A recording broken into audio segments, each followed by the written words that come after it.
Estamos aquí porque llevamos desde el 15 de diciembre sin internet en las aulas y es necesario para que sigamos con el curso habitual, porque si no se ve afectada la programación y no podremos obtener nuestro título en el mes de junio. En el mes de marzo nos tenemos que ir a prácticas y sin terminar el proyecto es imposible.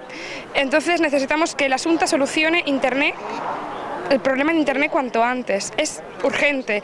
Llevamos desde diciembre sin poder hacer nada en las aulas y es vital el internet en nuestras clases. ¡Xunta, solución! Será la primera, pero no será la última. Si esto sigue sin solucionarse y el problema persiste, volveremos a movilizarnos otras veces hasta conseguir solucionar nuestro problema, porque aquí hay gente tanto de ciclos medios como superiores, medios que les quedan 2 meses para acabar su proyecto de fin de carrera, de ciclo, y ahora mismo están pues muy por detrás de donde deberían estar. Entonces, gente que tiene que acceder al mercado laboral y no puede estar en condiciones como las que estamos aquí, con un internet de 6 megas para un centro de 100 ordenadores, que en cualquier sitio tienen fibra óptica o una conexión más decente.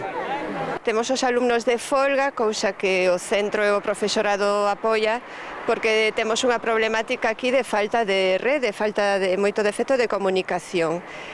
Temos un problema máis grave cos alumnos de ciclo de administrativo, que para o seu traballo, as súas tarefas na clase, precisan poderse conectar a internet porque teñen moitas aplicacións online para desenrolar os seus estudios, e aparte o agravante que temos os de segundo de ciclo, que teñen que facer o seu proxecto de fin de ciclo para poder titular, que isto é agora en marzo. Entonces é un problema que é moi grave desde o día 15 de decembro, que nos vimos dando parte a todas as entidades da administración, pero realmente é un problema de fondo deste centro, de que sempre tivemos un ancho de banda moi baixo que non nos permite o desenrolo normal das clases con conexión á rede tal como se necesita hoxe en día.